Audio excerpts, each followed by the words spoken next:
அன்பான மீன ராசி நேயர்களே, குரு பகவான் உங்களுக்கு ராசி அதிபதியாக இருக்கிறதால பேசக்கூடிய வார்த்தைகளை விட செயலில் இறங்கி ஜெயிக்கிறவங்களா நீங்கள் இருப்பீங்க. பூ போல மனசு இருக்கும், அன்பான இதயம் கொண்டவங்களா இருப்பீங்க. சீக்கிரத்தில் யார் மேலேயும் கோவப்பட மாட்டீங்க. தான் பழகிற எல்லார்கிட்டையும் ஒரே மாதிரி பழகுவீங்க. யார்கிட்டையும் பாரபட்சம் பார்க்க மாட்டீங்க. ஒரு நிமிஷம் கூட பொய்யா நடிக்க தெரியாது. எப்பவுமே அமைதியை விரும்புவீங்க. உங்களுடைய கொண்டாட்டங்கள் கூட சின்ன புன்னகையோட அமைதியாக தான் இருக்கும். உங்களுடைய கற்பனை திறமை மற்றவங்க ஆச்சரியப்படுற மாதிரி இருக்கும். தனிமையை அதிகமாக விரும்புவீங்க. ஆழமாக சிந்திப்பீங்க. யாராவது ஒருத்தர் கஷ்டப்படுறாங்கன்னா அவங்க மேலே கருணை காட்டக்கூடிய முதல் ஆளாக நீங்கள் இருப்பீங்க. அவ்வளவு சீக்கிரத்தில் யாரையும் குறை சொல்லிட மாட்டீங்க. முடிஞ்ச வரைக்கும் மற்றவங்களை புரிஞ்சுக்கிட்டு எல்லாரும் நல்லா இருக்கணும் அப்படிங்கிறத மனசார நினைப்பீங்க. கடவுளை முழுசாக நம்புவீங்க. உங்களுடைய வெற்றி அப்படிங்கிறது பணமோ பதவியோ இருக்காது. மீனராசிக்காரங்க செய்யக்கூடிய வேலையில் ஒரு மந்திரம் இருக்கும். அது என்னன்னா அவங்களுடைய கற்பனை திறன், அவங்களுடைய முடிவெடுக்கக்கூடிய திறன். இந்த ரெண்டும் சேரும்போது சாதாரணமாக இருக்கக்கூடிய விஷயங்களை கூட சாதனையாக மாற்றிடுவாங்க. தோல்விகளே வந்தாலும் அதையெல்லாம் சிரிச்சுக்கிட்டே சமாளிப்பாங்க. இன்னும் சிலருக்கு பார்த்தீங்கன்னா ஜெயிக்கிறது கஷ்டம், முடியாது, நடக்காது அப்படின்னு சொல்லுவாங்க. ஆனால் இவங்க நெகட்டிவாக சொல்கிறதையும் ஒரு சவாலாக எடுத்துக்கிட்டு எல்லா விஷயத்தையும் ஜெயிச்சு காட்டுவாங்க. மீன ராசிக்காரங்க எப்பவுமே நன்றி மறக்காதவங்க. தான் கெட்ட பழகிறவங்க கிட்ட அளவு கடந்த நம்பிக்கை வச்சிருப்பாங்க. ஒருத்தர் தனக்கு கெட்டதையே செஞ்சாலும் மற்றவங்களுக்கும் நல்லதையே செய்யக்கூடிய தாராள மனசும் மனப்பக்குவமும் இவங்ககிட்ட அதிகமாக இருக்கும். இப்படிப்பட்ட சிறப்பான குணங்கள் இருக்கக்கூடிய மீனராசிக்காரங்களுக்கு இனி வரக்கூடிய காலங்களில் பார்த்தீங்கன்னா, மீனராசி பூரட்டாதி நட்சத்திரம் 4ஆம் பாதம், உத்திரட்டாதி நட்சத்திரம், ரேவதி நட்சத்திரக்காரங்களுக்கு இந்த மார்கழி மாதம் மிக அற்புதமான மாதமாக இருக்க போது. வரக்கூடிய 2026 புத்தாண்டில் உற்சாகமாக நீங்கள் இருக்க போகிறீங்க. புது மனசுனா வாழ போகிறீங்க. உங்களுடைய ராசி அதிபதி குரு பகவான் மிதுன ராசியில் வக்கரமாகி அர்த்தாஷ்டம குருவாக இருக்க போகிறாரு. அதனால் நீங்கள் விழிப்புணர்ச்சியோடு இருந்தாலும் சில விரயங்கள் எல்லாமே ஏற்படும். ஆரோக்கியத்தில் தொல்லைகள் அதிகரிக்கும். மருத்துவ செலவுகளால் ரொம்பவே சங்கடப்படுவீங்க. 7 சனியில் விரய சனியினுடைய ஆதிக்கம் இருப்பதால் எந்த ஒரு முடிவை எடுக்கும் போதும் அதை ஒரு முறைக்கு பல முறை யோசித்து நீங்கள் செயல்பட வேண்டிய நேரம் இது. நீங்களாக ஆராய்ஞ்சு பார்க்காம எந்த ஒரு முடிவையும் எடுக்கக்கூடாது.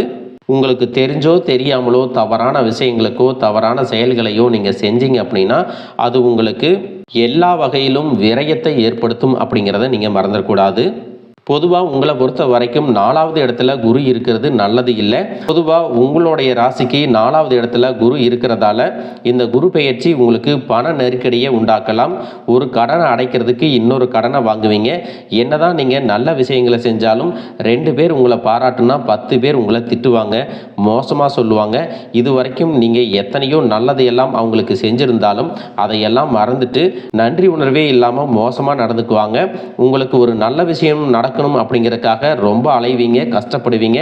அலைச்சல் அதிகமாக இருந்தாலும் அதற்கான பலன்கள் கிடைக்கிறதுக்கு நீங்கள் தலைகளாக நின்று தண்ணி குடிக்கிற மாதிரியே சூழ்நிலை இருக்கும்.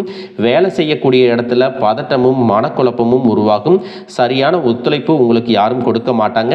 இதனால் தொடர்ந்து வேலைக்கு போகலாமா, வேறு தொழில் செய்யலாமா அப்படிங்கிற மாதிரியான சிக்கலான மனநிலை எல்லாமே உங்களுக்கு உண்டாகும்.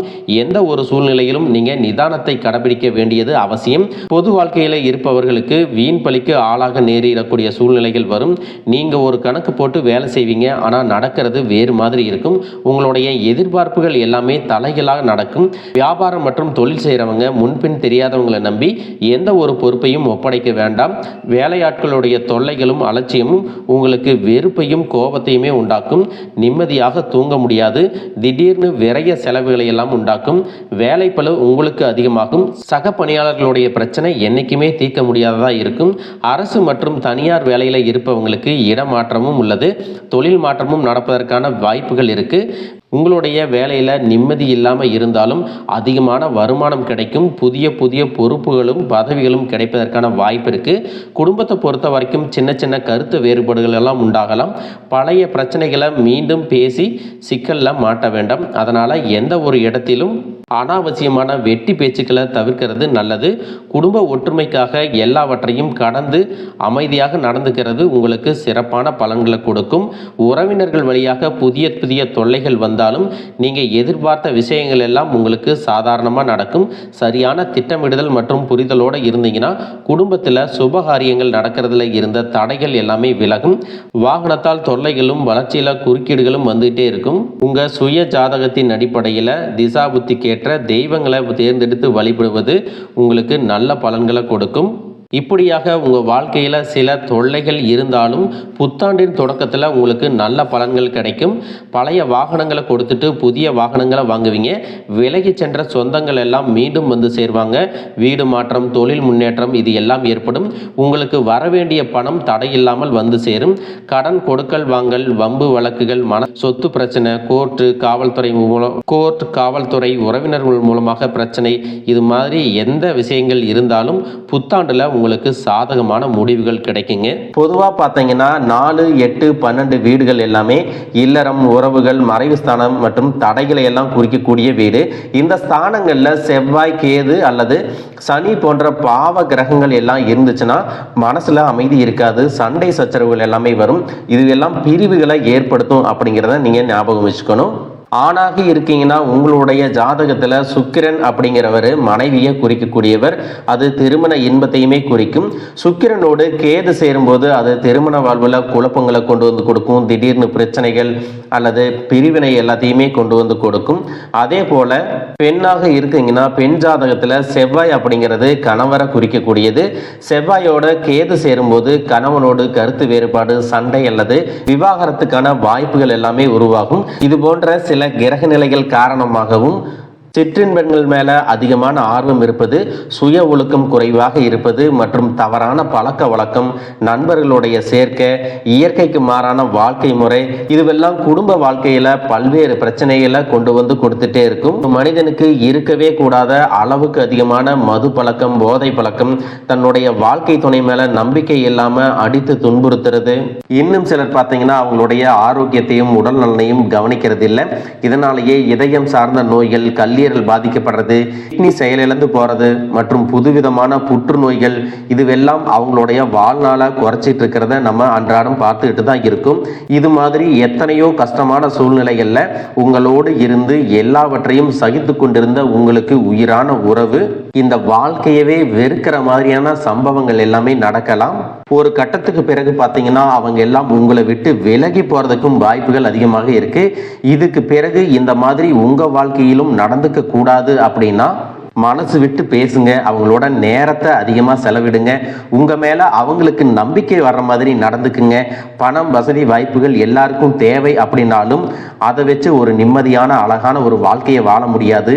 பணம் அப்படிங்கிறது நமக்கு தேவையாக இருந்தாலும் அதை வச்சு சந்தோஷமான வாழ்க்கையை நம்ம முழுசா வாழ முடியாது. இதற்கு பிறகு அவங்க மேல நீங்க உண்மையான அன்பு காட்டுறது, சாப்பிட்டியா அப்படின்னு மனசார கேட்கறது, அவங்க என்ன சொல்ல நினைக்கிறாங்க அப்படிங்கிறத காது கொடுத்து கேட்கறது, எந்த மாதிரி கஷ்டங்களை எல்லாம் அவங்க அனுபவிக்கிறாங்க, எந்த சிச்சுவேஷன்ல இருக்கிறாங்க அப்படிங்கிறத சிம்பதி, எம்பதி எல்லாம் பார்த்து நடந்துக்க வேண்டியது ரொம்பவே அவசியம். ஏற்கனவே இந்த மாதிரி சின்ன சின்ன தவறுகள் மூலமா பிரிஞ்சிருக்கீங்க அப்படின்னா நீங்க சேர்ந்து வாழணும் அப்படின்னு ஆசைப்பட்டீங்கன்னா நீங்க விவாகரத்தே வாங்கியிருந்தாலும் கூட இருவருடைய உள்ளத்திலும் உங்களுக்கு தூய புரிதல் வர்ற வரைக்கும் உண்மையா நடந்துக்குங்க. வெறும் வார்த்தைகளால மட்டும் நான் மாறிட்டேன் அப்படின்னு சொல்லாம உண்மையில அதை நடத்தி காட்டுங்க. அவங்களுடைய மனசு கல்லாகவே இருந்தாலும் அதை கரைக்கக்கூடிய சக்தி உங்ககிட்ட இருக்கு. தனுசு ராசியில செவ்வாய், சூரியன், சுக்கிரன், புதன் இந்த 4 கிரகங்களும் ஒன்றா சேர்ந்து பயணிக்க போறாங்க. இது உங்களுக்கு 10வது வீடு. 10வது வீடுங்கிறது உங்களுடைய ஜீவன் ஸ்தானத்தை குறிக்குது. தொழில் மற்றும் குடும்ப உறவுகள்ல நல்ல விஷயங்களும் திருப்பங்களும் ஏற்பட போகுது. உங்களுடைய தனிப்பட்ட வாழ்க்கையில 3வதா ஒருத்தர் நுழைஞ்சு உங்களுக்கு பிரச்சனைகளை கொடுத்துட்டு இருந்த நபர் கண்டிப்பா உங்களை விட்டு விலக போறாருங்க. அவர் மூலமா நீங்க அடைஞ்ச அத்தனை துன்பங்களுக்கும் ஒரு நல்ல தீர்வு கிடைக்க போகுது. இதுக்கப்புறமா உங்களுடைய உடல் ஆரோக்கியத்துல நீங்க கூடுதலான கவனம் செலுத்த போறீங்க. தீராத வியாதிகள் இருக்கு, சரியாகல அப்படின்னு நினைச்சிட்டு இருந்தீங்கன்னா சரியான சிகிச்சை முறைகளை இப்ப எடுத்துக்கிறது மூலமா நீங்க மறுபடியும் ஆரோக்கியமா நடமாட முடியும். உங்களை பார்க்கறவங்க ஆச்சரியப்பட்டு பேசுற மாதிரி உங்களுடைய ஆரோக்கியம் செயல்பாடுகள் எல்லாமே இருக்க போகுதுங்க. பொறுத்தார் பூமி ஆழ்வார் அப்படிங்கிற பழமொழி இந்த நேரத்தில் உங்களுக்கு பொருத்தமாக இருக்கும். உங்களுக்கான சிறப்பான பலன்கள் கிடைப்பதற்கு வெள்ளிக்கிழமையில உங்கள் குலதெய்வத்தையும் சனிக்கிழமையில சனி பகவானையும் வழிபடுவது உங்களுக்கு சிறப்பான பலன்களை கொடுக்கும்.